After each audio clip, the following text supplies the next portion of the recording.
তো আল্লাহ রাব্বুল আলামিন কেন এই মহাবিশ্ব সৃষ্টি করলেন, কি উদ্দেশ্যে আমাদেরকে সৃষ্টি করলেন, দুনিয়ার জীবনের হাকিকত বাস্তবতা কি, কিভাবে আমরা এখানে পথ চলবো, এবং দুনিয়ার জীবনের সবচেয়ে ইম্পর্টেন্ট টাইম যেটা, সেটা হলো যৌবনকাল, এটাকে কিভাবে আমরা আল্লাহর পথে ব্যয় করব, এই বিষয়গুলো খুব গুরুত্বপূর্ণ। আল্লাহ পাক আমাদেরকে বোঝার তৌফিক দান।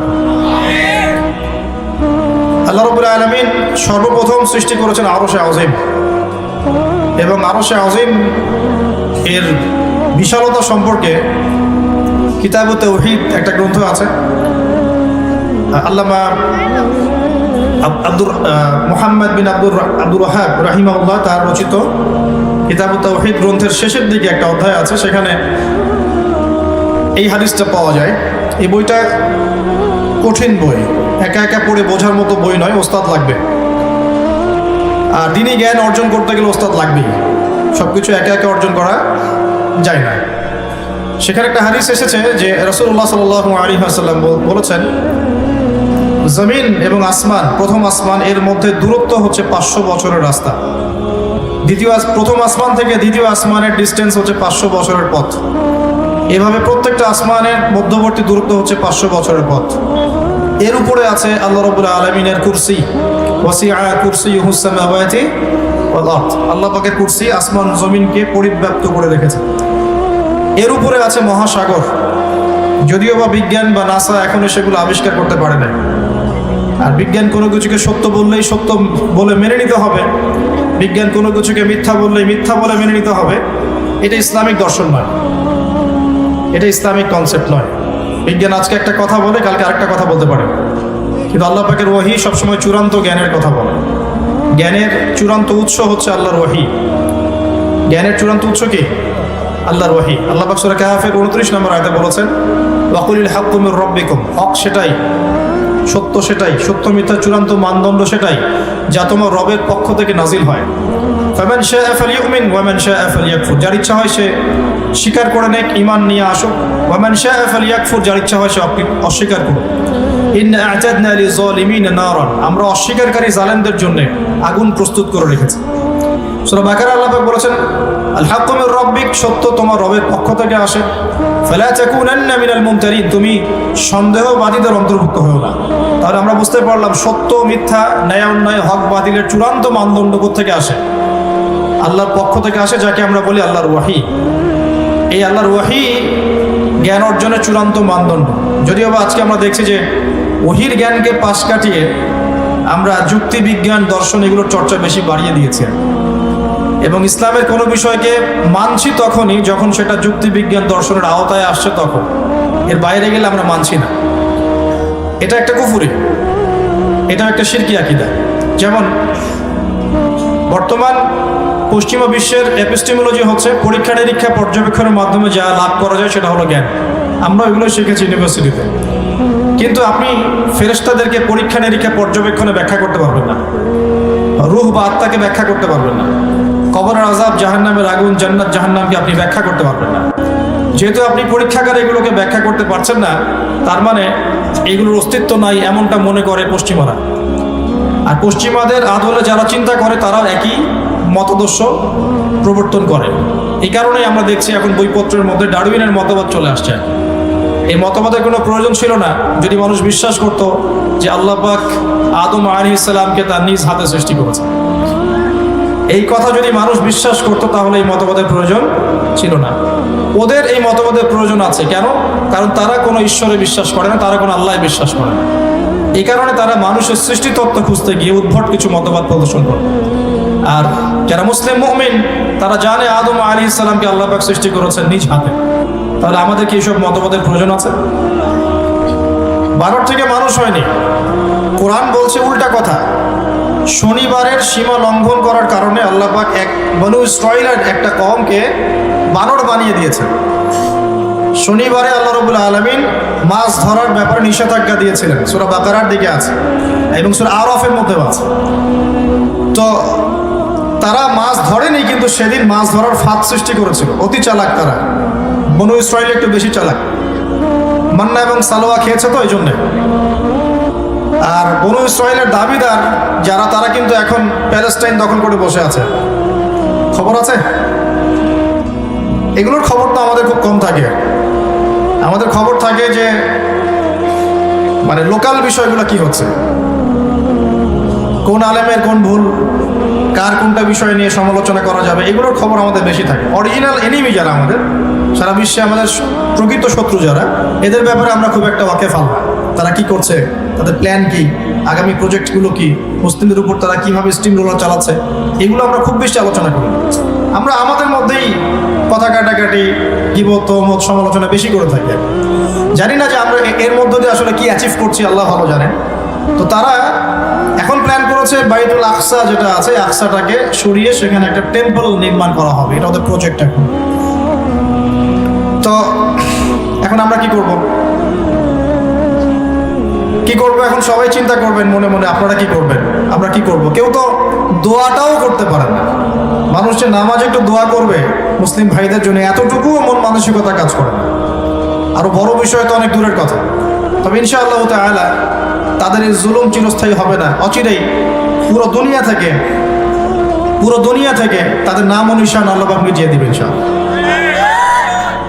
এটা আমরা বলতে পারি কিভাবে, কারণ স্ক্যাটোলজিক্যাল পড়াশোনা করে আমরা দেখেছি যে ঈসা আলাইহিস সালাম পৃথিবীতে প্রত্যাবর্তন করার পরে 40 বছর তার যে শাসন, ন্যায় এবং ইনসাফের শাসন, এটা শেষ না হওয়া পর্যন্ত আল্লাহ পাক কিয়ামত দিবেন না ইনশাআল্লাহ। অতএব সামনে অপেক্ষা করছে একটা সোনালী শাসন, সোনালী সমাজ, সোনালী বিশ্ব। জুলুম থাকবে না বিশ্বে ইনশাআল্লাহ। এটা অনেক পরের কথা, আমাদের কাজ দায়িত্ব আমরা পরে আলোচনা করব। আগে এখান থেকে আপনাকে একটু বোঝাচ্ছিলাম যে তারা শনিবারের সীমা লঙ্ঘন করেছিল, মাছ ধরে নাই কিন্তু মাছ ধরার ফাঁদ সৃষ্টি করেছিল। আল্লাহ রাব্বুল আলামিন এই অপরাধের কারণে এই জাতিটাকে আল্লাহ পাক বানর বানিয়ে দিয়েছেন, একদম ঘৃণিত বানর আল্লাহ পাক বানিয়ে দিয়েছেন। তাহলে কোরআন বলছে যে একটা মানুষের জাতিকে বানর বানানো হয়েছে, কোরআন উল্টা কথা বলছে। আর আপনাকে আমাকে এখন শেখাতে বাধ্য করা হচ্ছে যে মানুষ নাকি বানর থেকে হয়েছে, বলি নাউজুবিল্লাহ। কেউ যদি এই মতবাদটা মন থেকে বিশ্বাস করে ফেলে, সে কুফরি করবে, কাফের হয়ে যাবে, সোজা কথা। কেউ যদি এই মতবাদটা বিশ্বাস করে মন থেকে, সে কোরআন অস্বীকারী, কাফের হয়ে যাবে। এর বাইরে কোনো ফতোয়াই নাই, এর বাইরে কোনো মতবাদই নাই, মানে কোনো ফতোয়াই চলবে না এখানে। কেউ যদি বিশ্বাস করে যে আল্লাহ পাক মানুষকে সৃষ্টি করে নাই, মানুষ আগে বানর ছিল, সেখান থেকে আস্তে আস্তে বিবর্তনবাদের মধ্য দিয়ে মানুষ এই আজকের মানুষে পরিণত হয়েছে, কাফের, একদম স্পষ্ট কোরআন এবং হাদিসকে অস্বীকারী। এর বাইরে কোনো ফতোয়াই নাই। এরপরে তাদের এই সীমা লঙ্ঘনের দলিল আমরা এখানে পাচ্ছি। আর আল্লাহ পাক সূরা বাকারার মধ্যে বলছেন এবং সূরা আরাফে বলেছেন যে আল্লাহ পাক আদম আলাইহিস সালামকে সৃষ্টি করেছেন, তারপরে জ্ঞান শিক্ষা দিয়েছেন, ফেরেশতাদেরকে দিয়ে সেজদা করিয়েছেন, জান্নাতে রেখেছেন। জান্নাতে আল্লাহ পাক একটা আদেশ করেছিলেন, ওয়ালা তাকরাবা হাদিহিশ শাজারা, তোমরা দুজন এই গাছের কাছে যাবে না। গাছের কাছে চলে যাওয়ার পর শয়তানের প্ররোচনায় তারপরে তাদের গায়ের পোশাকটা খুলে পড়ে যায়, জান্নাতি পোশাকটা খুলে পড়ে যায়। তারা গাছের পাতা দিয়ে তাদের লজ্জাস্থান আবৃত করা শুরু করেন, আমাদের পিতামাতা। তারা তওবা করেন, ফিরে আসেন, তারা দোয়া করেন, বলেন রব্বানা যালামনা আনফুসানা ওয়া ইল্লাম তাগফির লানা ওয়া তারহামনা লানাকুনান্না মিনাল খাসিরিন। আল্লাহ পাক তাদেরকে মাফ করবেন। কিন্তু জান্নাতে থাকা হয়নি, আল্লাহ পাক দুনিয়ায় পাঠিয়ে দিয়েছেন। কুল নাহবিতু মিনহা জামিআ ফাইম্মা ইয়াতিয়ান্নাকুম মিন্নি হুদান ফামান তাবিআ হুদায়া ফালা খাউফুন আলাইহিম ওয়া লা হুম ইয়াহজানুন। আল্লাহ পাক পৃথিবীতে নামিয়ে দিয়ে বলেছেন, তোমরা দুনিয়ায় নেমে যাও, ইবলিস তুমিও নামো, আদম হাওয়া তোমরাও নেমে যাও। দুনিয়াতে নেমে এই দুনিয়ার জীবন চিরস্থায়ী হবে না, এখানে আমার পক্ষ থেকে হেদায়েত আসবে। ফামান তাবিআ হুদায়া, যারা আমার হেদায়েত মেনে চলবে, ফালা খাউফুন আলাইহিম ওয়া লা হুম ইয়াহজানুন, তাদের কোনো ভয়ও থাকবে না, কোনো দুশ্চিন্তাও থাকবে না। তারা আবার সেই জান্নাতে ফিরে আসবে ইনশাআল্লাহ, যেখান থেকে তোমাদেরকে বের করে দেওয়া হয়েছে।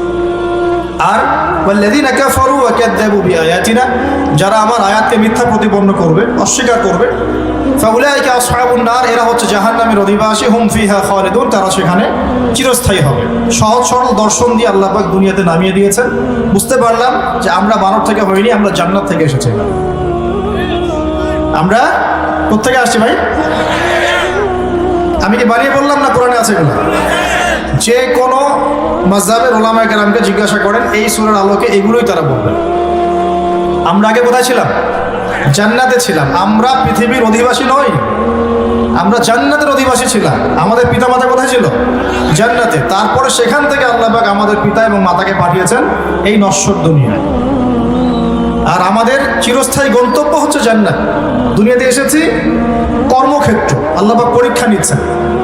এখানে একটা কথা আমি বলতে চাই, অনেকে একটা প্রশ্ন করেন যে শয়তান কিভাবে আমাদের পিতামাতাকে প্ররোচিত করল, কেন আমাদের পিতামাতা এই ভুলটা করে ফেললেন? এর উত্তরটা আপনি পাবেন সূরা তাহার মধ্যে। কোন সূরায়? শয়তান একটা বিশাল ট্র্যাপ সৃষ্টি করেছিল এবং সে একদিনে ওয়াসওয়াসা দেয়নি, বারংবার দিয়েছে। ট্র্যাপটা ছিল এই, শয়তান বলেছিল আমাদের পিতামাতাকে, ইয়া আদম, হে আদম, হাল আদুল্লুকা, আমি কি তোমাকে জানিয়ে দেব, আলা শাজারাতিল খুলদি ওয়া মুলকিন লা ইয়াবলা। দুটো বিষয় আমাদের পিতাকে শয়তান রিসিভ করেছে, দুটো বিষয়ের মধ্য দিয়ে। এক, সে আমাদের পিতাকে বুঝিয়েছে আমি কি তোমাকে এমন একটা গাছের সন্ধান দিব যেই গাছের কাছে গেলে বা তার ফল ভক্ষণ করলে তোমরা চিরস্থায়িত্ব পাবে। চিরস্থায়িত্ব শব্দটা মনে রাখবে, চিরস্থায়িত্ব, অমর জীবন, অমরত্ব লাভ করবে এবং বিশাল রাজত্বের মালিক হবে।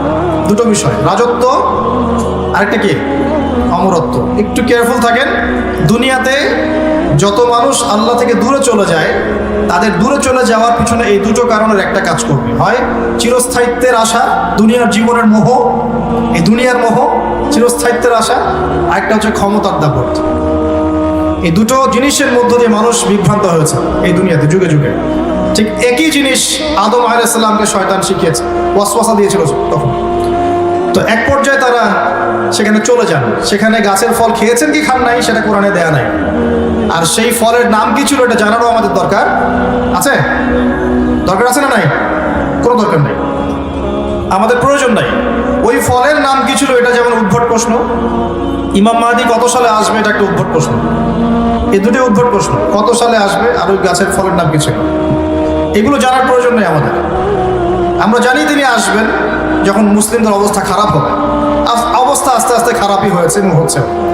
আর আমরা জানি তিনি ফল খেয়েছিলেন বা গাছের কাছে গিয়েছিলেন, কোন গাছ কি ফল সেগুলো আমাদের জানার বিষয় না।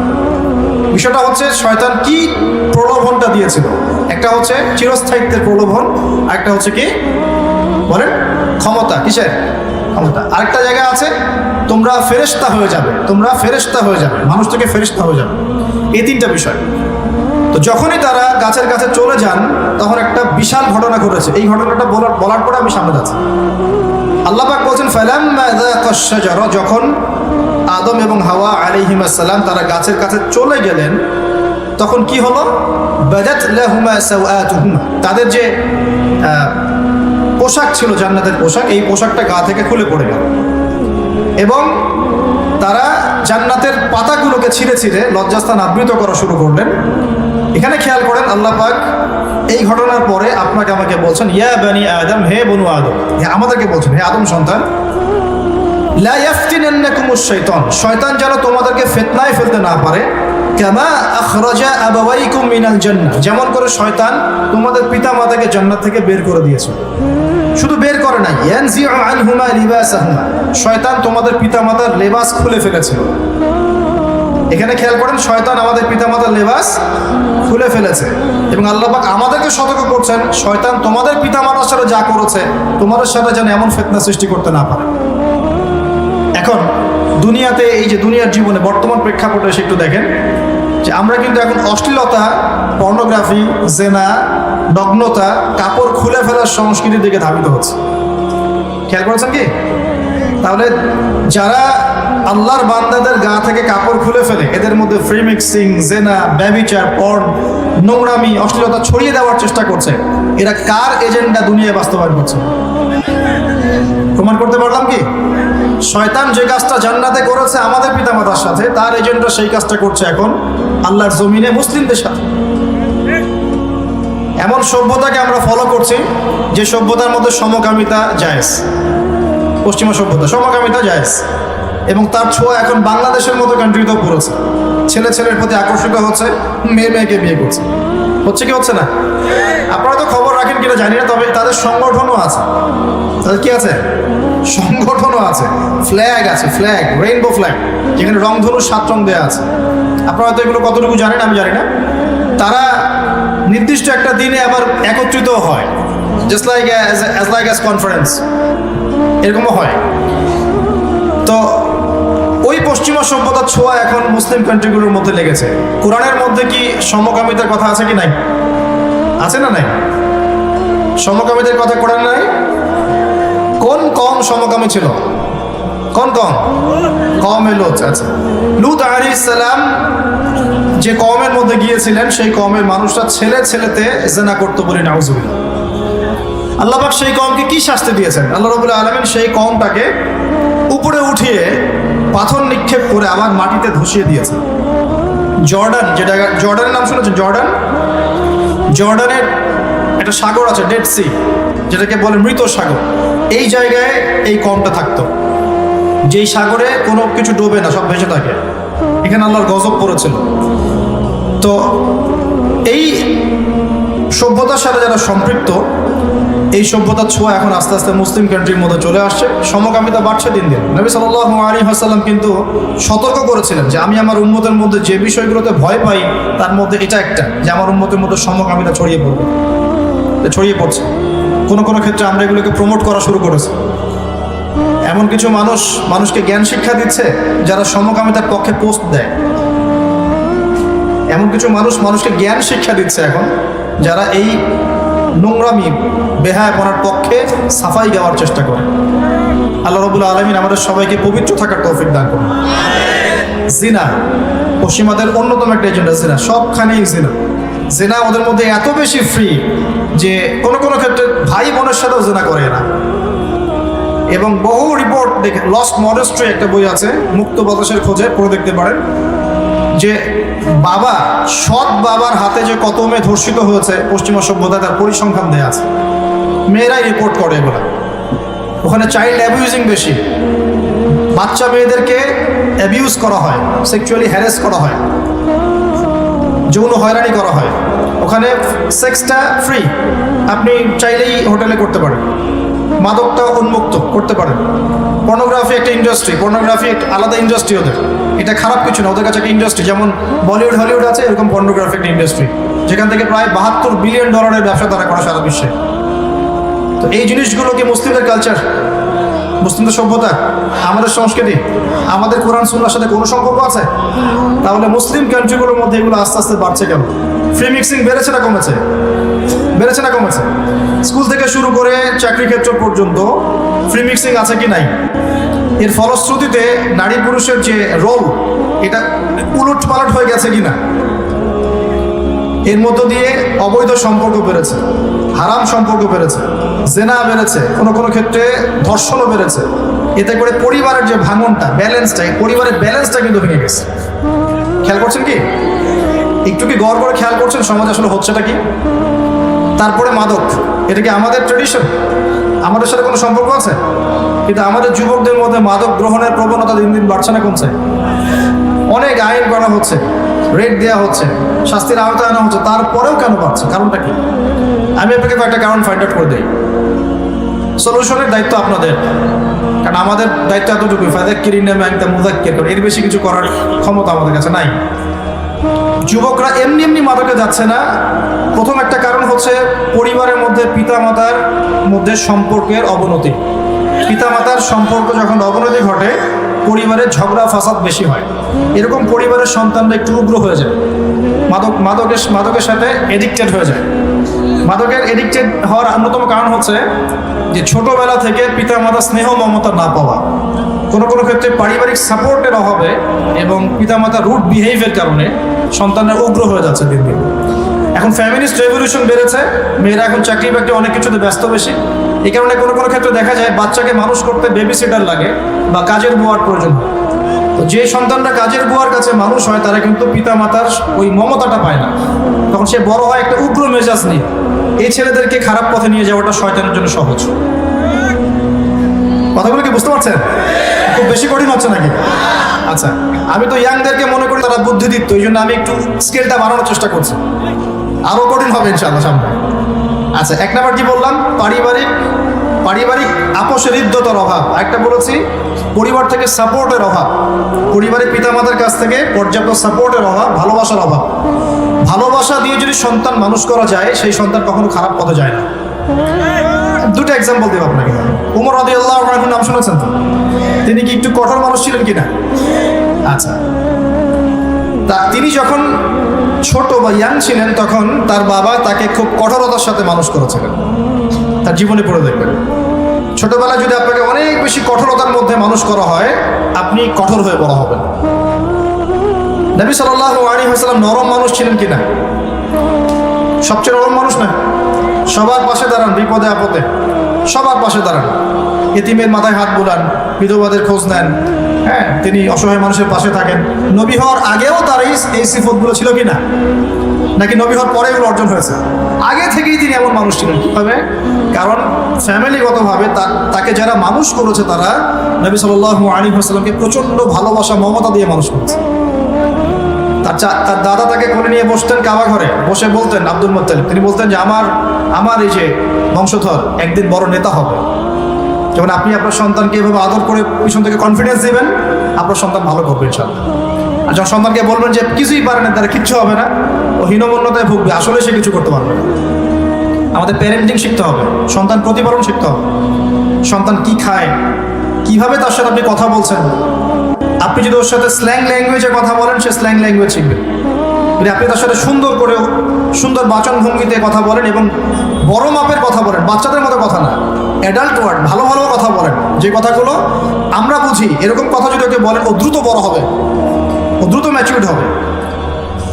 আপনি সন্তানকে যদি ভালো খাবার দেন, সন্তান ফিজিক্যালি কিন্তু স্ট্রং হবে। বাইরের চিপস হাবি জাবি যেগুলো আমরা কিনে দেই, এগুলো যদি বেশি বেশি করে খাওয়ান বাচ্চাকে, ওর ফিজিক্যাল স্ট্রাকচারটা নষ্ট হয়ে যাবে। ওকে আপনি খেলাধুলা করতে না দিলে ও অসামাজিক হয়ে থাকবে। ওকে একটু খেলাধুলা করতে দিবেন, সকালে বিকালে 1 ঘন্টা 2 ঘন্টা করে, দেখবেন ডিভাইসের প্রতি ওর আসক্তি থাকবে না। ও মাঠে খেলতে পছন্দ করবে, মাঠে খেলাবেন, ধুলার সাথে মাখবে, পড়ে যাবে, আবার উঠবে, হ্যাঁ। ও কিন্তু সামাজিক হবে, তখন সমাজের সাথে মেশা শুরু করবে। এগুলো থেকে যদি ওকে রুমের মধ্যে বন্ধ করে রেখে দেন, একটা মোবাইল ফোন হাতে নিয়ে, আনসোশ্যাল হয়ে বড় হবে, আনসোশ্যাল, অসামাজিক, সমাজের সাথে ডিল করতে পারবে না। অনেক বিষয় আছে, একটা বইয়ে পাওয়া যায় প্যারেন্টিংয়ের উপরে, এই বইটা কিনতে পারেন, অনেক চমৎকার করে লেখা আছে বিষয়টা। তো সন্তান প্রতিপালন শেখা দরকার আমাদের। ছোটবেলায় যেগুলো শেখাচ্ছেন, এগুলোর প্রভাব তো বড় হয়ে পাবেন। বড় হয়ে দেখবেন যেগুলো ছোটবেলায় শিখিয়েছেন, এইগুলোই আউটপুট দিচ্ছে। ছোটবেলায় যদি আপনি কোরআন শেখান, বাংলা ইংরেজি অঙ্কের সব কিছুর সাথে কোরআনটা শেখান, নামাজ পড়া শেখান, ওযু শেখান, ইসলামিক তারবিয়ত শেখান, দেখবেন ইনশাল্লাহ বড় হয়ে সে বেলাইনে যাবে না ইনশাল্লাহ। ও কোন পরিবেশে মিশছে, ওই মহলটা সম্পর্কে আপনার খবর রাখতে হবে, যে ওর বন্ধু কারা কারা, ওর বন্ধুরা নামাজ পড়ে কিনা, ও যে প্রতিষ্ঠানে পড়তে যায় সেই প্রতিষ্ঠানের পরিবেশটা কেমন, ওই প্রতিষ্ঠানে যারা তাকে পড়ায় তারা কারা, তারা কি নামাজি, ইমানদার, আল্লাহওয়ালা মানুষ, নাকি ফাসেক, জালেম, মুনাফিক, এটা আপনাকে দেখতে হবে। কারণ টিচারের যে মানে ভিতরে যা আছে, এটা স্টুডেন্টরা দেখে দেখে শিখে ফেলে। অনেক সময় টিচারকে দেখেই মানুষ শেখে, কিভাবে টিচার ওযু করছে, কিভাবে টিচার কথা বলছে, কিভাবে টিচার স্টুডেন্টের সাথে মেলামেশা করছে, তাকে প্রহার করছে কিনা, কিভাবে রাগটা তিনি কন্ট্রোল করছেন, তাকে কিভাবে পড়াচ্ছেন, কিভাবে বোঝাচ্ছেন, এগুলো ছাত্ররা কিন্তু লক্ষ্য করে। তো এই পুরো প্রসেসটার সাথে আমাদের যুব সমাজের ফিউচার জড়িত আছে। আমাদের যুব সমাজকে গড়তে হলে একদম গোড়া থেকে গড়তে হবে। অনেক যুবক আছে যারা পারিবারিক হতাশার শিকার, পারিবারিক সাপোর্টহীনতায় ভুগছে, আছে না? আচ্ছা, আমি বলছিলাম মাদকের কারণগুলো, এখানে চলে আসছি। আপনাকে দেখাচ্ছিলাম যে পারিবারিক হৃদ্যতার অভাব, ভালোবাসার অভাব। একটা কারণ যে পরিবার থেকে যখন সাপোর্ট দেওয়া হচ্ছে না, পিছন থেকে যখন তাকে সবসময় আন্ডারস্টিমেট করা হচ্ছে, সবাই পারে, তুই পারিস না কেন, তোর পিছনে এত টাকা খরচ করি, তুই কি ফিডব্যাক দিলি, ঠিক আছে, কবে চাকরি বাকরি করবি, খাওয়াবি কবে, এই যে বিষয়গুলো, ওকে মাইন্ডসেটটা চেঞ্জ করে দেবে। ওর মনের মধ্যে একটা খারাপ লাগা বোধ সৃষ্টি করে এবং আস্তে আস্তে ও অন্য জায়গায় প্রশান্তি খোঁজার চেষ্টা করে। যখন আপনি তাকে আপনি যখন তার নিজের আস্থার জায়গাটা হবেন না, সে অন্য জায়গায় আস্থা খুঁজতে চেষ্টা করবে। যে আপনি নিজে তার আস্থা হতেন, যে বাবা কি সমস্যা আমার সাথে শেয়ার করো, কি প্রবলেম হচ্ছে আমার সাথে শেয়ার করো, নিজের মা হয়ে করতেন, বাবা হয়ে করতেন, ওই ছেলেটা তখন কোনো মেয়ের কাছে গিয়ে শান্তি খুঁজতো না, হারাম জেনার কাছে গিয়ে শান্তি খুঁজতো না, কিন্তু বন্ধুদের পাল্লায় পড়ে মাদক খেত না। এটা একটা কারণ। আরেকটা কারণ হচ্ছে বেকারত্ব। পর্যাপ্ত কর্মসংস্থান না হওয়ার কারণে আমাদের যুব সমাজ হতাশায় হীনমন্যতায় মাদকের কাছে ছোটে অনেক সময়। আরেকটা বড় কারণ হচ্ছে খারাপ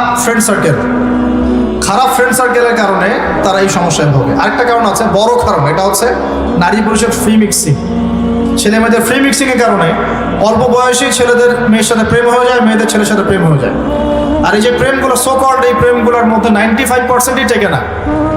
এগুলোর মধ্যে ছেলেরা ছ্যাঁকা খায়, তারপরে মাদকে এসে শান্তি খোঁজার চেষ্টা করে। আর মেয়েরা ওই অল্প সময়ের মধ্যেই তার সতীত্ব হারিয়ে ফেলে। পরে এই মেয়েগুলোকে আবার বড় হয়ে বিশেষ কাটার মানুষরা বিয়ে করে ঘরে নিয়ে আসছে। তাহলে এখন যে দাঁড়ান দাঁড়ান দাঁড়ান, আমরাই নিয়ে আসছি ঘরে, কারণ আমাদের পাপের ফল তো ভোগ করতে হবে। যদি নিজে পবিত্র থাকতাম তাহলে না পবিত্র স্ত্রী পেতাম। নিজে যদি পবিত্র না থাকতে পারি, পবিত্র স্ত্রীকে আল্লাহ পাক দিবেন? নিজেকে পবিত্র থাকতে হবে তো। নিজে ছোটবেলায় পবিত্রতা নষ্ট করছি। ছোটবেলা বলতে বোঝাচ্ছি আপনার 15 থেকে 20-25-এর মধ্যেই সব শেষ। 15 to 25 আমাদের ম্যাক্সিমাম ইয়াং জেনারেশনের নৈতিকতা শেষ হয়ে যাচ্ছে। এটা সত্য কথা, যতই অস্বীকার করে, এটাই সত্য কথা। আমরা তো 15-16 বছর আগে মানে স্কুল কলেজ লেভেলে পড়াশোনা করতাম, ইউনিভার্সিটি লেভেলে, স্কুল কলেজ লেভেলে, তখনই এই সমস্যাগুলো ছিল। আর এখন তো এমন একটা যুগ যে ওই সময় না হয় চিঠি লিখে লিখে প্রেম টেম হতো, এখন সরাসরি এরা বেডে চলে যায়, এক অবস্থা। আর এখন যেটা সমস্যা, যে অল্প কিছু টাকার বিনিময়ে এগুলো অ্যাচিভ করা যায়, কোনো কোনো ক্ষেত্রে এগুলো লাভ করা যায়, তো ওই টাকা পয়সার পাল্লায় পড়ে মানুষ নষ্ট হয়ে যাচ্ছে দিন দিন। আল্লাহ পাক আমাদেরকে বোঝার তৌফিক দেন। যুব সমাজ এই প্রবলেমসগুলোর কারণে দেখা যায় মাদকের সাথে সম্পৃক্ত হয়। প্রথমে সিগারেট দিয়ে শুরু করে, তারপর আস্তে আস্তে গাঁজায় চলে যায়, এরপরে যে ফেন্সিডিলে যায়, আস্তে আস্তে দেখবেন গ্র্যাজুয়ালি সেই ইয়াবা হয়ে যাচ্ছে। পরে কিশোর গ্যাংয়ে যোগ দিচ্ছে বা হানাহানি মারামারি কাটাকাটির মধ্যে যাচ্ছে, নিজের যৌবনটাকে নষ্ট করলো। সে ওই আয়াতটা ভুলে গেল যেটা দিয়ে শুরু করেছি আমি, যে ওয়ামা খালাকতুল জিন্না ওয়াল ইনসা ইল্লা লিয়াবুদুন, আমি তোমাকে সৃষ্টি করেছি শুধু আল্লাহর ইবাদত করার জন্য। আর ইবাদত করার মেজর টাইমটা কোনটা? যৌবনকাল। এই যৌবনকালে যে যত বেশি আল্লাহর ইবাদত করবে, আল্লাহ পাক তাকে আরশের ছায়া দিবে। আর এই যুবকদের দ্বারা ইসলামের কি হয়েছে দেখেন। রাসূলুল্লাহ সাল্লাল্লাহু আলাইহি ওয়াসাল্লামের সাথে যে সাহাবীরা ছিলেন, যারা ইসলামের জন্য অগ্রগামী ভূমিকা পালন করেছেন, তারা কিন্তু ম্যাক্সিমাম যুবক সাহাবী ছিলেন, তরুণ। বদর যুদ্ধের হিস্ট্রি দেখেন, যত সাহাবী যুদ্ধ করছেন ম্যাক্সিমাম যুবক। এই যে আবু জেহেলকে যে, যার হাতে আবু জেহেলের মানে ইন্তেকাল হয় আর কি, আবু জেহেল মারা যায়, প্রথমে দুইজন মুয়াজ তাকে আঘাত করেছিল, পরে আব্দুল্লাহ বিন মাসউদ রাদিয়াল্লাহু আনহু তার গলাটা কেটে এনেছেন নবী সাল্লাল্লাহু আলাইহি ওয়াসাল্লাম। তো এখানেও কিন্তু দুজন কিশোর বাচ্চা, তার হাতে আবু জেহেল মারা গেছে। তো ইসলামের অগ্রগামী ভূমিকা পালন করেছে যুবকরা প্রত্যেক যুগে যুগেই, রাসূলের যুগে, সাহাবীদের যুগে, তার পরের যুগে, ইভেন এই যে আমরা এখন ইসলাম পালন করি, আমরা কি বিন কাসিমের নাম জানি? মুহাম্মদ বিন কাসিমের নাম শুনেছেন? তিনি একজন যুবক ছিলেন যখন তিনি এই দিকে ইসলাম নিয়ে আসেন। আমরা কি তারেক বিন জিয়াদের নাম শুনেছি, পরিচিত আছি? আমাদের জেনারেশন অবশ্য মেসি নেইমারের নাম জানে, এই নামগুলো তারা খুব একটা জানে না। এটা আমি জানি, সবাই জানে না, অল্প কিছু মানুষই জানে। মুসআব বিন উমাইরের নাম শুনেছেন কখনো? আলেম ওলামা ছাড়া বেশিরভাগই কিন্তু হয়তো জানেন না। মুসআব বিন উমাইর ইসলামের ইতিহাসের প্রথম দায়ী মানে মুবাল্লিগ, ইসলামের দাওয়াতি কাজ করার জন্য আল্লাহ রাসূল তাকে মক্কা থেকে মদিনায় পাঠিয়েছিলেন। তার দাওয়াতে মদিনার 75টা পরিবার ইসলাম কবুল করেছে, এবং এই 75টা পরিবার পরে রাসূল সাল্লাল্লাহু আলাইহি ওয়াসাল্লামের কাছে এসে বায়াতে আকাবায়ে কুবরায় বায়াত করে যান। এরপর হিজরতের পটভূমি তৈরি হয়, নবীজি হিজরত করেন মদিনায়। কত বড় ভূমিকা পালন করেছেন মুসআব বিন উমাইর রাদিয়াল্লাহু আনহু। এই সাহাবী প্রচন্ড দামি সুগন্ধি ব্যবহার করতেন, অনেক বিত্তশালী ছিলেন, ঠিক আছে? ইসলাম কবুল করার পরে তার অবস্থা কি হয়েছে দেখেন। উহুদের যুদ্ধে এই সাহাবী শহীদ হয়েছেন, এবং তাকে দাফন করার জন্য কাপড় পাওয়া যাচ্ছিল না, ইখজির নামক ঘাস দিয়ে তাকে দাফন করা হচ্ছে। এই হলো মুসআব বিন উমাইর রাদিয়াল্লাহু আনহুর শাহাদাতের ঘটনা। খোবায়েব রাদিয়াল্লাহু আনহু নাম শুনেছেন? খোবায়েব অনেকেই শোনে নাই। যে এই প্রজন্ম মেসি নেইমারকে চেনে, আমি তো এটাই দুঃখ করি। আসলে প্রজন্ম পরিবর্তন করতে অনেক মেহনত করতে হবে। তাদের মধ্যে বিগত 30 বছর থেকে এমন একটা বিষয় ঢুকিয়ে দেওয়া হয়েছে, দুনিয়া সবকিছু। একটা চাকরি করতে হবে, তোমাকে একটা বাড়ি করতে হবে, তোমাকে একটা জব দরকার, তোমাকে একটা ডিগ্রি সার্টিফিকেট দরকার। দিন, ইসলাম, নামাজ, রোজা, ইসলামের দাওয়াতি কাজ, আমর বিল মারুফ, নাহি আনিল মুনকার, দ্বীনের ইকামত, পরে এগুলো, আগে দুনিয়া। এই কনসেপ্টটাকে থ্রো করা হয়েছে বিগত 10-20 বছর থেকে, 30 ইয়ার্স থেকে, লাস্ট 30 ইয়ার্স। এই লাস্ট 30 ইয়ার্সের প্রজন্ম এখন যেটা ফিডব্যাক পাচ্ছেন সেটা হচ্ছে এরা সরাসরি আল্লাহকে অস্বীকার করে না ঠিকই, কিন্তু আল্লাহ থেকে অনেক দূরে অবস্থান করে।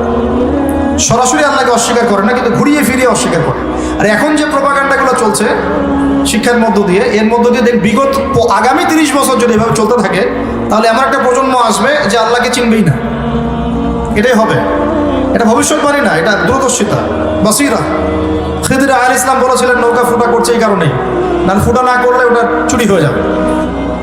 এই মেহনত, এই বস্তুবাদী জ্ঞান চর্চার মেহনতের ফলে এখন একটা প্রজন্ম এসেছে যারা পরকালকে পরে গুরুত্ব দেয়, দুনিয়াকে আগে গুরুত্ব দেয়। যদি এখন আরো বেশি বস্তুবাদী আমরা হই, তাহলে বিগত আরো 10-20 বছর পর দেখবেন একটা প্রজন্ম আসবে, আল্লাহ না করুক, যারা সরাসরি আল্লাহকে অস্বীকার করবে। বলবে আমরা তো ছোটবেলায় শিখেছি বানর থেকে মানুষ হয়েছে, কোথায় আল্লাহ আদমকে সৃষ্টি করছেন, তারাই কথা বলা শুরু করবে। ছোটবেলায় পড়েছে তো বইয়ের মধ্যে, এখন কি হবে?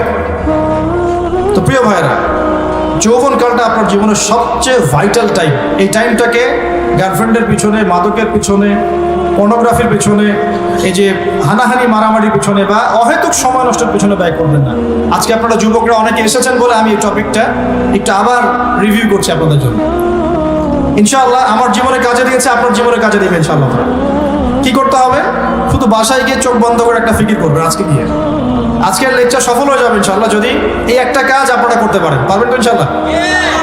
ওরা করছেন ইনশাআল্লাহ? ঘুমানোর আগে সুন্দর করে ওযু করে বসবেন টেবিলে, পড়ার টেবিলে বসবেন। টেবিলে বসে বলবেন যে আদনান ভাই তো লেকচার দিয়ে গেছে, একটা কথা বলে গেল, কথাটা মনে ধরছে, এটা নিয়ে একটু ভাবি, একটু ভাববেন। স্মার্টফোনটা তখন বন্ধ করে রাখবেন, স্মার্টফোনটা বন্ধ রাখবেন। ওই ফোন থাকলে কিন্তু ভাবতে পারবেন না। এই ফোনটা ভাবার ক্ষমতা নষ্ট করে দিয়েছে। মানুষ ভাবতে পারে, স্ক্রল করতে থাকে, স্ক্রল করতে থাকে, আর যা ভার্চুয়াল জগতে দেখে তার পিছনে ছুটতে শুরু করে। চিল কান নিয়েছে মতো আর কি। সত্য মিথ্যা যাচাই করার প্রয়োজন নাই, যেটা দেখবে সেটাই লাইক, শেয়ার, কমেন্ট। তো এটা বন্ধ করে স্থিরভাবে বসবেন এবং এই হাদিসটা মাথায় নেবেন। কোনটা? আমাদের মায়ের গর্ভে আমরা যখন ছিলাম, তখন 4 মাস 10 দিন যখন আমাদের বয়সটা ছিল, আলাক ছিলাম, আলাক, রক্তের বা মাংসের টুকরা। আল্লাহর পক্ষ থেকে ফেরেশতা এসেছিলেন, এসে রূহ বা আত্মাটা ফুঁকে দিয়েছেন এবং 4টা বিষয় লিখে দিয়েছেন। 1 নাম্বার লিখে দিয়েছেন যে আমরা কতদিন বাঁচবো, 1 হায়াত কত হবে। 2 লিখে দিয়েছেন আমাদের রিজিক কি কি হবে, আমরা দুনিয়ায় কি কি রিজিক পাবো। 3 নাম্বার লিখে দিয়েছেন যে আমরা কি কি আমল দুনিয়াতে করব। 4 নাম্বার আল্লাহ পাক লিখে দিয়েছেন আমরা সৌভাগ্যবান হব না দুর্ভাগ্যবান হব। এই 4টা বিষয় লেখা হয়ে গেছে, হয়ে গেছে, হয়ে গেছে। পরিবর্তন হবে না। বরকত হতে পারে, বরকত হতে পারে, হায়াতে বরকত হতে পারে, রিজিকে বরকত হতে পারে, পরিবর্তন নাই। এখন মনে করেন, ভাববেন কি বসে বসে, মনে করেন যে আপনার বয়স 50 বছর হায়াত আপনার আছে ইন টোটাল। মনে করেন ফর এক্সাম্পল 60ও হতে পারে, 70ও হতে পারে, 20ও হতে পারে, 30ও হতে পারে, 40ও হতে পারে। কেউ জানে? কেউ জানে? আচ্ছা, মনে করেন ধরে নেন যে 60 বছর। এখন আপনি দেখছেন যে আপনি এই 60 বছরের মধ্যে 30 বছর অলরেডি পার করে ফেলেছেন, বা কারো 20 বছর, কারো 25 বছর চলে গেছে কিনা। কারো যদি 60 থাকে তাহলে 55 হয়ে গেছে অনেকের, হয়েছে কি হয় নাই? তার মানে চলে গেছে, ইচ্ছায় হোক অনিচ্ছায় হোক, নদীর স্রোতের মতো, সাগরের ঢেউয়ের মতো এটা চলে গেছে, আমরা কিন্তু আটকাতে পারি নাই। সূর্য উঠেছে ডুবেছে, উঠেছে ডুবেছে, এই যে টাইম ঘড়ি ঘুরছে ঘুরছে ঘুরছে, আমরা কিন্তু কেউ আটকাতে পারবো না। পারবো? পারবো। এখন একটু চিন্তা করে দেখবেন, এই 30 বছর যে চলে গেল, আপনি কি 30 পারা কোরআন একবার পড়ে দেখেছেন কিনা? আপনি কি ভাববেন, প্রশ্ন করবেন, নিজেকে প্রশ্ন করবেন, আমি কি 30 দিন নামাজ পড়েছি জামাতের সাথে? আমি কি 30 পারা কোরআন পড়ে দেখেছি একবারও? আমি কি অর্থসহ কোরআনটা একবার পড়েছি? আমি কি নবীজির 30টা হাদিস জানি? আমি কি 30টা মাসলা মাসাইল জানি? ঠিক আছে, আমি কি 30টা রমজানের রোজা রেখেছি? কখনো সবগুলো রোজা রেখেছি কিনা? আমি কি নবীর জীবনী পড়ে দেখেছি কিনা? আমি কি 30 জন সাহাবীর নাম জানি কিনা? ইত্যাদি বেসিক কিছু প্রশ্ন আপনি নিজেকে করবেন। যদি উত্তর খুঁজে পান আলহামদুলিল্লাহ, আমি দোয়া করি যেন আপনি উত্তর খুঁজেই পান। যদি উত্তর খুঁজে না পান তাহলে আবার প্রশ্ন করবেন, এই 30 বছরে আপনি কি কি পাপ করেছেন?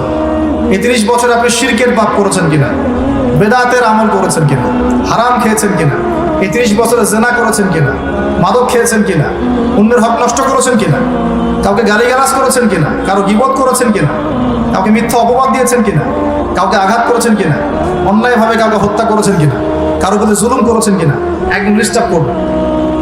এখন নিঃসন্দেহে কিছু পাপ তো থাকবেই নাকি? এখন দুটো অপশন আপনার সামনে, এক যেভাবে জীবনটা চলেছে এভাবেই চলতে থাকবে, আরেকটা অপশন হচ্ছে আজকেই আপনি তওবা করে ফিরে আসবেন। কোনটা বেছে নেবেন? তওবা করে ফিরে আসতে হয় তাহলে সুন্দর করে গিয়ে ওযু করবেন, ওযু করে জায়নামাজে দাঁড়িয়ে 2 রাকাত নফল নামাজ পড়বেন, নামাজ পড়ে আল্লাহর কাছে নিজের চোখের পানি ঢেলে দিয়ে এই সমস্ত বিষয় বলা শুরু করবেন। যদি এটা বলতে আরবি দিয়ে বলতে না পারেন, কমপক্ষে বাংলায় বলবেন। কমপক্ষে এতটুকু বলবেন, রব্বিগফির ওয়ারহাম ওয়া আনতা খায়রুর রাহিমিন।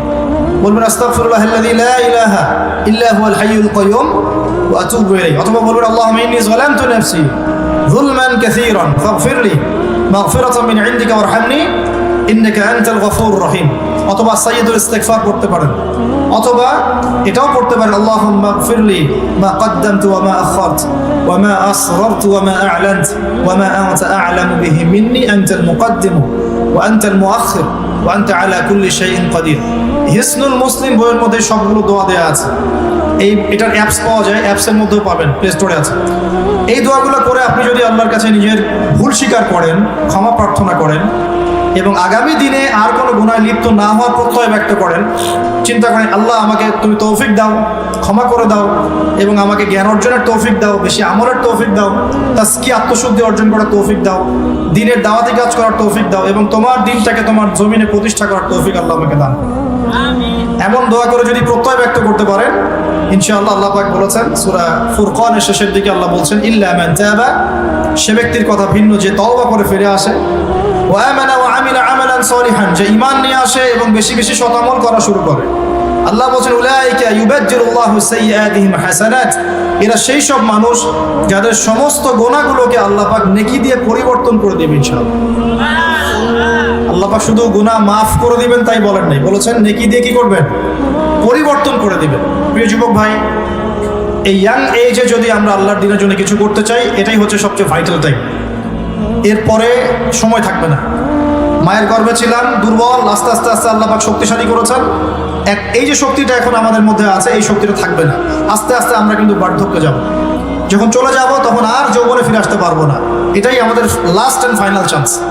অতএব সমস্ত ভেদাভেদ ভুলে, মানে অহেতুক কিবত তহমত তর্কাতর্কি সব বাদ দিয়ে নিজে ইলম অর্জনের চেষ্টা করেন, বেশি বেশি আমল করার চেষ্টা করেন, মানুষের দিকে পরে দেখেন, নিজের কবরের দিকে আগে দেখেন, হালাল খাওয়ার চেষ্টা করেন, আদর্শ পরিবার গড়ার চেষ্টা করেন, একজন নেককার মেয়েকে বিয়ে করার চেষ্টা করেন, নেককার দিনদার মেয়েকে বিয়ে করার চেষ্টা করেন, সন্তান সন্ততি নেন, তাদেরকে মানুষ করে যান, দিনের জন্য মসজিদ গড়ে তোলেন, মাদ্রাসা গড়ে তোলেন, সিলেবাস প্রণয়ন করেন, ভালো করে মক্তব সিস্টেম চালু করেন, কিছু একটা করেন, দিনের জন্য লিখেন, দিনের জন্য বলেন, দিনের জন্য করেন, মানে দিনকে এগিয়ে নেন, যাতে করে ওই কাজটাই পরকালে আল্লাহকে দেখানো যায়, আল্লাহ দুনিয়াতে তোমার দিনের জন্য এই কাজগুলো আমি করে এসেছি, আল্লাহ আমাকে তুমি এই ওসিলায় মাফ করো, এতটুকু যেন বলা যায়।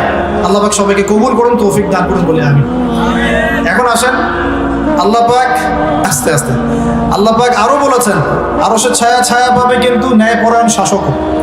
যে যে ক্ষেত্রে থাকবো সেখানে ন্যায় বিচার করতে হবে, যে যে ক্ষেত্রে থাকবো সেখানে ন্যায় বিচার করতে হবে। আল্লাহ পাক তৌফিক দান করুন। আরো ছায়া পাবে কিন্তু সেই ব্যক্তি যার অন্তর মসজিদের সাথে ঝুলন্ত থাকে। প্রিয় যুবক ভাই, অন্তর যেন মোবাইল ফোনে ঝুলন্ত না থাকে। এখন যুবকদের অন্তর ঝুলন্ত থাকে কোথায়? মোবাইল। এখান থেকে বেরোতো। এই জন্য আমি বলি যে এক্সারসাইজ করেন, একটু সামাজিক হন, মানুষের সাথে মেশেন, ওটা বাদ দিয়ে একটু গল্প করেন, ফোনটা বন্ধ করে গল্প করেন, ফোনটা বাদ দিয়ে 2-4টা ফ্রেন্ড মিলে দিনে আলাপ করেন। এত বেশি আমরা ডুবে গেছি যে আমাদের পুরো জগৎটা এটার মধ্যে কেন্দ্রীভূত হয়ে গেছে। আল্লাহ পাক আমাকে আপনাকে সবাইকে হেফাজত করুন বলি আমি। সামাজিক হন, ভালো কাজ করেন, শীতে কম্বল বিতরণ করেন, মানবতার সেবায় কাজ করেন, এতিমদের জন্য কিছু করেন, বিধবাদের জন্য কিছু করেন, আমাদের শিশুদের জন্য মক্তব তৈরি করেন, পড়ান, ভালো কাজে থাকেন, মানে ভালো কোনো কাজে থাকেন, সম্পৃক্ত থাকেন এমন কাজে যে কাজটা আপনাকে ভালো কাজে ব্যস্ত রাখবে। নিজেকে ব্যস্ত রাখেন। আল্লাহ রাব্বুল আলামিন আমাদের সবাইকে হালাল রিজিকের ব্যবস্থা করে দিন বলি আমি। আরও আছে যে সেই ব্যক্তি যার অন্তর মসজিদে ঝুলন্ত থাকে, তাহলে আমরা নিয়াত করতে পারি কি যে ইনশাআল্লাহ আমরা আজকে থেকে 5 ওয়াক্ত নামাজ মসজিদে গিয়ে পড়ার চেষ্টা করবো ইনশাআল্লাহ। মুসাফির আছেন, এটা ডিফারেন্ট ইস্যু। আপনার রোগ হয়েছে, অসুস্থতা, এটা ডিফারেন্ট ইস্যু। বা কোনো সমস্যা আছে, এটা অন্য ইস্যু। কিন্তু কোনো সমস্যা নাই, আপনি সুস্থ সবল আছেন, তাহলে কি মসজিদে গিয়ে নামাজটা পড়া যাবে না ইনশাআল্লাহ? আল্লাহ পাক তৌফিক এনায়েত করুন বলি আমি। আর নামাজগুলো কিন্তু দিন দিন সব জায়গায় না হলেও অনেক জায়গাতেই কিছুটা মানে 3G 4G হয়ে গেছে। দ্রুততা, তাড়াহুড়া, অস্থিরতা, কেন এমন হলো আল্লাহ ভালো জানেন। নামাজ এখনো যদি নামাজ দেখতে চান মানে ইতমিনালের সাথে, প্রশান্তির সাথে, তাহলে মদিনায় যেতে হবে, মক্কা মদিনায় যেতে হবে। নামাজের আল্লাহু আকবার বলার সাথে সাথেই দুনিয়া ভুলে যাবেন আপনি। চমৎকার তেলাওয়াত, লম্বা কেরাত, রুকুতে সময়, সেজদায় সময়, দুই সেজদার মাঝখানে দোয়া, সেজদায় দোয়া। হ্যাঁ, মাশাআল্লাহ, একটা পুরো একটা জান্নাতি পরিবেশ। মানে নামাজ তো এরকমই হওয়া উচিত। যিনি তেলাওয়াত করবেন চমৎকার করে তেলাওয়াত করবেন। আর কোরআন যেটা তেলাওয়াত করা হবে সেটা বুঝতেও তো হবে। আমরা নামাজে যা পড়ি তা বুঝি না বলেই এই সমস্যাগুলো হয়। নামাজে যা পড়ি সেগুলো বুঝতে পারি না। আল্লাহু আকবার থেকে শুরু করে আসসালামু আলাইকুম রাহমাতুল্লাহ পর্যন্ত আমরা আল্লাহর সাথে কথা বলি। হাদিসে আসছে আমরা মোনাজাত করি। কি করি? এটাকে মোনাজাত বলা হয়েছে। আমরা যখন বলি আলহামদুলিল্লাহি রাব্বিল আলামিন, আল্লাহ পাক বলেন যে হামিদানি আব্দি, আমার বান্দা আমার প্রশংসা করবে, আল্লাহ উত্তর দেন। আমরা যখন বলি আর রহমানির রহিম, আল্লাহ পাক উত্তর দেন, বলেন ইসনা আলী আব্দি, আমার বান্দা আমার স্তুতি বর্ণনা করবে। আমরা যখন বলি মালিকি ইয়াউমিদ্দিন, আল্লাহ পাক উত্তর দেন মাজ্জাদানি আব্দি, আমার বান্দা আমার মর্যাদা বর্ণনা করবে। আমরা বলি ইয়াকা না'বুদু ওয়া ইয়াকা নাস্তাঈন, আল্লাহ বলেন হাযা বাইনি ওয়া বাইনা আব্দি, এটা আমার এবং আমার বান্দার মাঝখানে স্টেটমেন্ট যে আল্লাহ আমি শুধু তোমারই ইবাদত করি, আমরা শুধু তোমারই ইবাদত করি, তোমার কাছেই সাহায্য প্রার্থনা করি। এটা যদি বুঝতাম তাহলে তো নামাজ থেকে বের হয়ে কবরে সেজদা মারতাম না। কথা ঠিক না? আমরা বলে আসছি যে আমরা আল্লাহ শুধু তোমারই ইবাদত করি, তোমার কাছেই সাহায্য চাই। এখান থেকে বের হয়ে আমি আবার কবরে সেজদা করি, মাজার পূজা শুরু করি। কোনো কোনো ক্ষেত্রে এইসব আকীদার মানুষ আবার নিজের নাম দিয়েছে সুন্নি। আস্তাগফিরুল্লাহ, সুন্নতের বালাই নাই, নাম দিয়ে রাখছে সুন্নি। সারাদিন বেদাতি আমল করতেছে আর নাম দিয়ে রাখতেছে সুন্নি। রাগ করেন না আমার কথায়, কিন্তু সুন্নত মানে নবীর সুন্নত, সুন্নত মানে অন্য ব্যক্তির সুন্নত নয়। সুন্নত মানে কার সুন্নত? নবী করিম সাল্লাল্লাহু আলাইহি ওয়াসাল্লামের সুন্নত। সুন্নত, প্রতিটা কাজের সুন্নত মানে কি? যে কাজের পিছনে নবীর পক্ষ থেকে দলিল আছে, সাহাবীদের পক্ষ থেকে দলিল আছে, আমি করব। যেটা দলিল নাই, সবাই ভালো বললে কি সেটা করা যাবে নাকি? যদি বলে সমাজ, এটা সামাজিকতা রক্ষা করতে হবে, তাহলে যে সবাই যদি সুদ খাওয়া শুরু করে আমি খাবো, সবাই দাড়ি চাচা শুরু করলে আমিও চেঁচবো, এই জিনিসটা কোত্থেকে আসলো?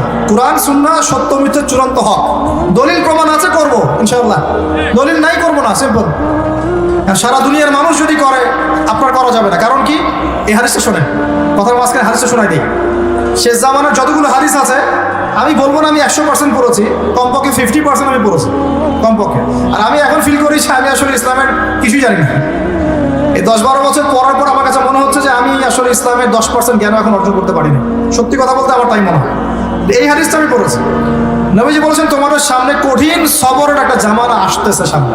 মানে সাহাবীদের যুগে এটা ছিল না, তোমাদের সামনে আসতেছে, মানে শেষের দিকে আসতেছে জামানা সবরিন। ওই জামানায় ইমান ধরে রাখাটা হাতে আগুন ধরে রাখার মতো হবে। ওই জামানায় যদি আমার সুন্নতের উপর কেউ দৃঢ় থাকতে পারে, অটল থাকতে পারে, সে 50 জন শহীদ সাহাবী নাকি পাবে। আমরা কি নবীর কাছ থেকে পুরস্কার নিব, আল্লাহর কাছ থেকে পুরস্কার নিব, নাকি মানুষের কাছ থেকে? সুন্নতে থাকলে ইনশাআল্লাহ কবরে উত্তর দেওয়া যাবে তিনি আমার নবী। যে নবী সুন্নত ফলো করে না, সে কখনো উত্তর দিতে পারবে না যে মান নবী, তোমার নবীকে, মান হাযা রাজুল বুইসা ফীকুম, এটা উত্তর সে দিতে পারবে না। সুন্নতে না থাকলে হাউজে কাউসারের পানিও সে পাবে না। সহিহ বুখারীতে হাদিস আসছে যে নবী সাল্লাল্লাহু আলাইহি ওয়াসাল্লাম বলেছেন, আমি হাউজে কাউসারের কাছে আগে যাব, মানুষ আমার সামনে দিয়ে অতিক্রম করতে শুরু করবে, আমি মান মাররা আলিয়া শারিবা, যে আমার সামনে দিয়ে যাবে তাকে সে পানি পান করবে, হাউজে কাউসারের পানি। একবার পান করলে আপনি কখনো পিপাসার্ত হবেন না, মধুর চেয়ে মিষ্টি, দুধের চেয়ে সাদা। নবীজি বলছেন সুম্মা ইউহালু বাইনি ওয়া বাইনাহুম, এরপর আমার এবং আমার উম্মতের মাঝখানে হঠাৎ একটা পর্দা পড়ে যাবে, হঠাৎ পর্দা। তখন আমি বলবো ইন্নাহুম মিন্নি, এরা তো আমার উম্মত, কেন পর্দা পড়ে গেল? নবীজিকে বলা হবে ইন্নাকা লা তাদরি মা আহদাসু বা'দাক, আপনি জানেন না আপনার ইন্তেকালের পর এরা কত নতুন নতুন বেদাতি আমল চালু করেছে। নবীজি তখন বলবেন সুহখান সুহখান লিমান ইয়ারা বা'দি, তোমরা দূর হয়ে যাও, যারা আমার পরে দিনকে পরিবর্তন করেছো, এরা এখান থেকে দূর হয়ে। নবী তাড়িয়ে দিবেন, নবী বুকে টেনে নেবেন না, নবী তাড়িয়ে দিবেন। অতএব যে আমলটা করবো এর পিছনে নবীর দলিল আছে কিনা, সাহাবীদের পক্ষে দলিল আছে কিনা আমাকে দেখতে হবে।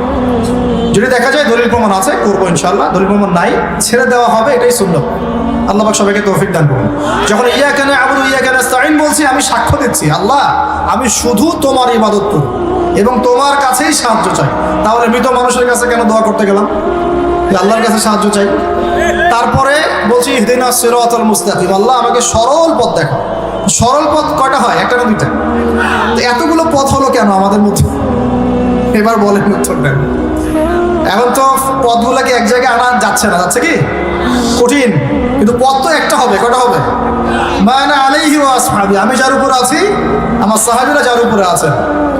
দেখেন এখানে কিছু কথা আপনাকে বলবো, একটু ধৈর্য ধরেন। এখানে একটা বিষয় খেয়াল করেন, নবীজি বলছেন ইন্না বানু ইসরাঈল তাফাররাকাত আলা 72 মিল্লাহ, বনু ইসরাঈল জাতি 72 দলে ভাগ হয়েছে।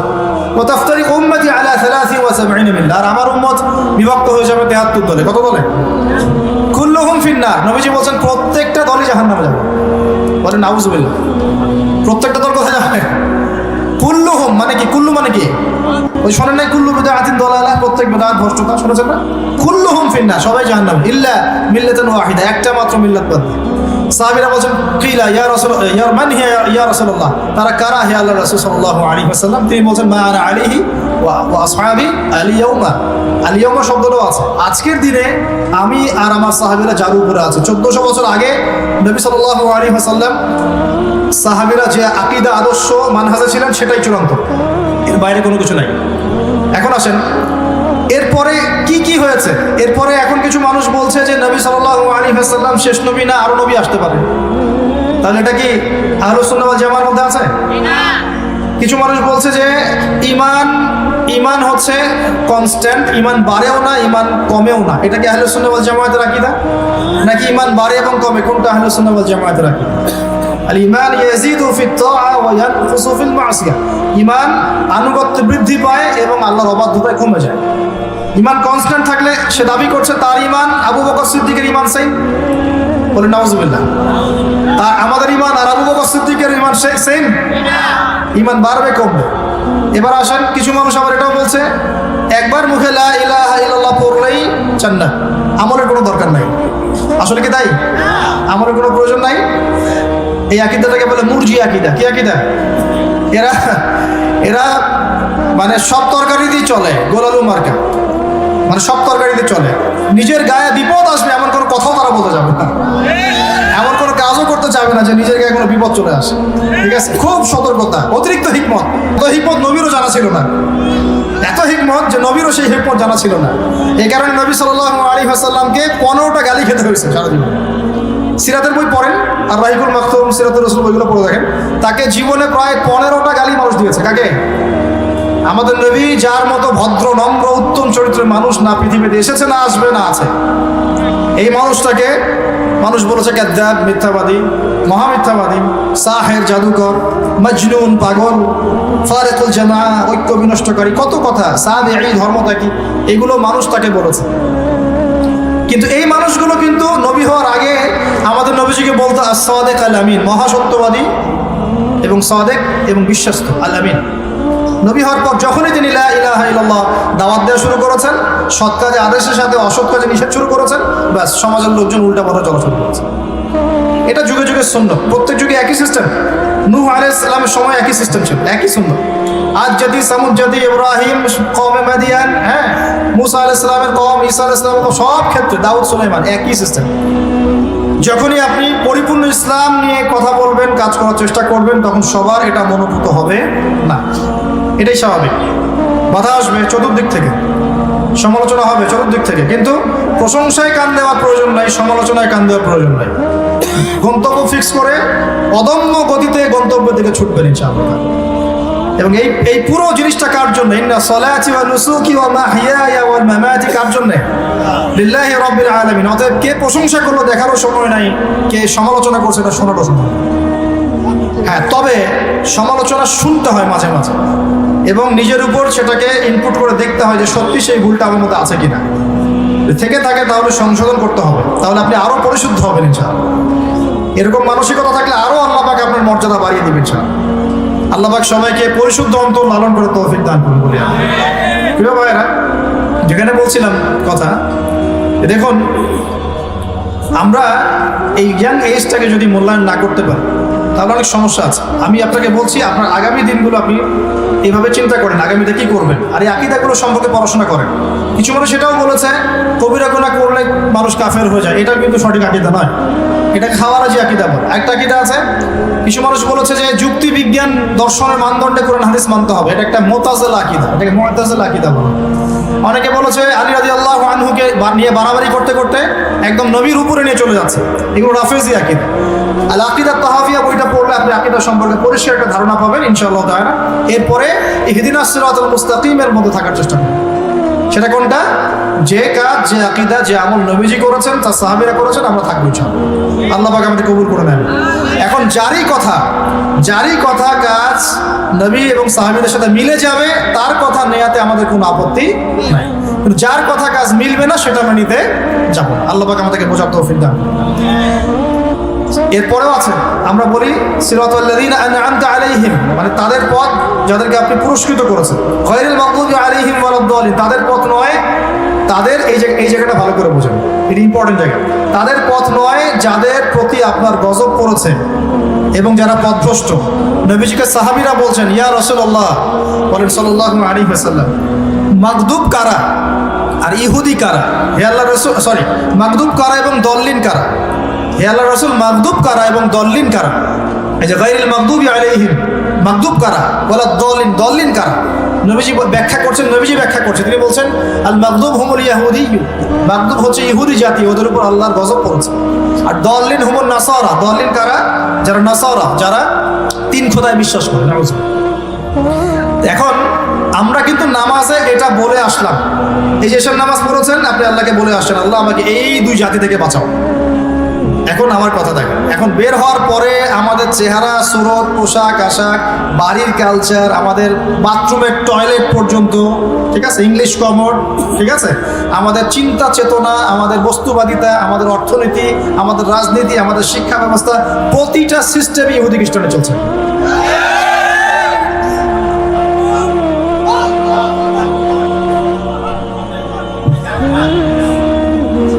শাবাশ। আমরা নামাজে বলে আসলাম না যে মাগদুবদের পথ থেকে বাঁচান। আমি দেখাচ্ছি আমাদের পরিবারগুলোর বিয়ে শুরু হয় ওদের সভ্যতা দিয়ে, ওদের সংস্কৃতি দিয়ে। এই যে আপনি গায়ে হলুদ করছেন, কাদের সংস্কৃতি? ওখানে গায়ের মাহারাম এসে আপনার বউকে যে ইয়া মাখায় যায়, হলুদ মাখায় যায়, যায় না? যায়। আবার আপনাকে হলুদ মাখায় যাচ্ছে আপনার গায়ের মাহারাম, অমুক পার প্রতিবেশী, অমুক ভাবি। বিয়ের তো শুরুটাই হচ্ছে হারাম দিয়ে, ঢাক ঢোল বাজতেছে, এখানে ডিজে হচ্ছে, তো শুরুটাই তো হলো হারাম দিয়ে। তারপরে পরিবারে দেখবেন কালচার, আপনার রুটিন, আপনার এই যে সংস্কৃতি, মিডিয়াগুলো যেগুলো আপনি দেখছেন, সবগুলো ম্যাক্সিমামই সংস্কৃতিগুলো কার? ওদেরই। পোশাক আশাক থেকে শুরু করে তামাদ্দুন, তাহজিব, সব কিছুই তাহজিব, তামাদ্দুন সব। আপনার অর্থনৈতিক সিস্টেম সুদভিত্তিক, ওদের দেওয়া অর্থনৈতিক সিস্টেম, পলিটিক্যাল সিস্টেমে যতগুলো মতবাদ আছে ম্যাক্সিমাম ওদের থেকে নেয়। এগুলো আমাদের মতবাদ নয়। I am very sorry to say, কিন্তু এটা আমাদের মতবাদ নয়। এর এটা চলছে। এটা কি করবেন? ঈসা আলাইহিস সালাম আসা পর্যন্ত অপেক্ষা করতে হবে নাকি? ইমাম মাহদী আসা পর্যন্ত অপেক্ষা করতে হবে? আচ্ছা, সামনে যান। এই যে আপনার আকীদাগত বিষয়গুলো, এই বস্তুবাদিতা, দুনিয়া মোহ, হ্যাঁ, বাড়ি গাড়ি স্ট্যাটাস করতে হবে, এই মাদকের কথা বলছিলাম একটু আগে, পর্নোগ্রাফি, ফ্রিমিক্সিং, জেনা, পতিতাবৃত্তি, যতগুলো জিনিস চলছে আর কি সমাজে, দেখবেন আমরা কিন্তু এগুলো ধার করে নিয়ে আসতেছি ওই দিক থেকে। এমনকি আমাদের এপিস্টেমোলজি বা পরিবর্তন হওয়ার জন্য এতটুকু যথেষ্ট হচ্ছে।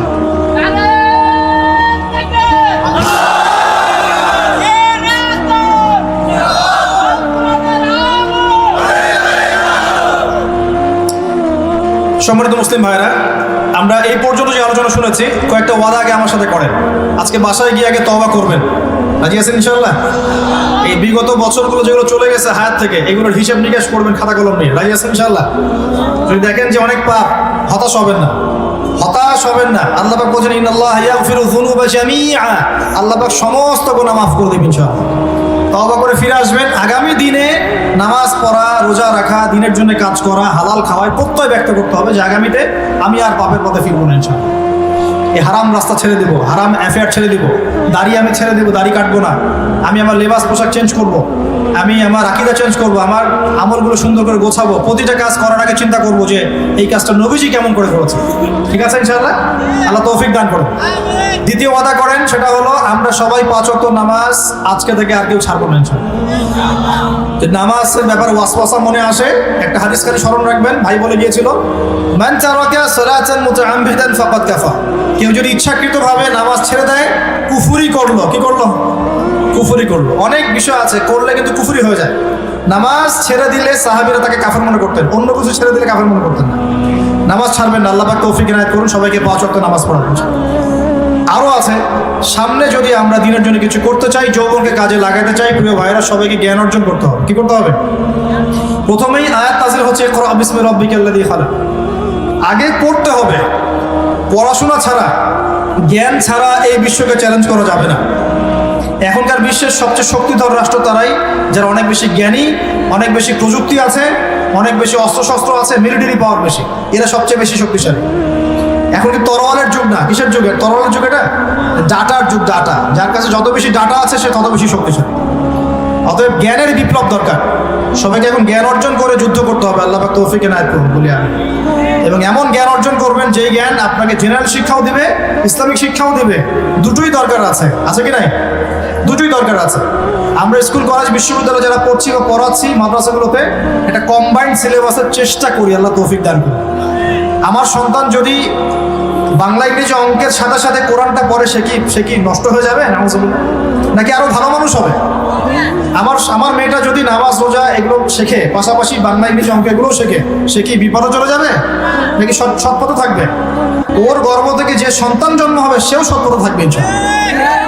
অতএব শিক্ষা ক্ষেত্রে আমাদের ফিকির করতে হবে। এভাবে ছেড়ে দিলে কিন্তু সমস্যা, ছেড়ে দিলে সমস্যা। আগামী 10-20 বছর পর দেখবেন, আল্লাহ না করুক, এমন এমন কিছু মানুষ তৈরি হচ্ছে যারা আল্লাহকে স্বীকার করছেন, এবং তাদের সংখ্যা দিন দিন বেড়ে যাবে। তখন কিন্তু আপনারা সংখ্যা লঘু হয়ে পড়বে। আল্লাহ বোঝার তৌফিক ইনায়াত করুন।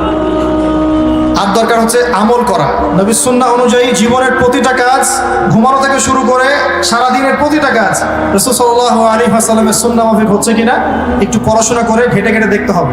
এবং সুন্নাহর উপর অনেক বই পাওয়া যায়, বইগুলো কিনবেন, পড়বেন। প্রতিটা আমল করার আগে চিন্তা করবেন কিভাবে করলে সুন্নাহ মাফিক হবে। আল্লাহ পাক নবীর সুন্নাহ জীবিত করার তৌফিক দান করুন। আর প্রয়োজন হচ্ছে হালাল রিজিক। হালাল রিজিক যারা আছে তার দোয়া এবং ইবাদত সরাসরি আল্লাহর কাছে কবুল হয় ইনশাআল্লাহ। যার রিজিক হারাম তার ইবাদত এবং দোয়া আল্লাহর কাছে কবুল হয় না। আমরা কি চাইবো সারা জীবন ইবাদত করলাম, দোয়া করলাম, আল্লাহ কবুল করলো না?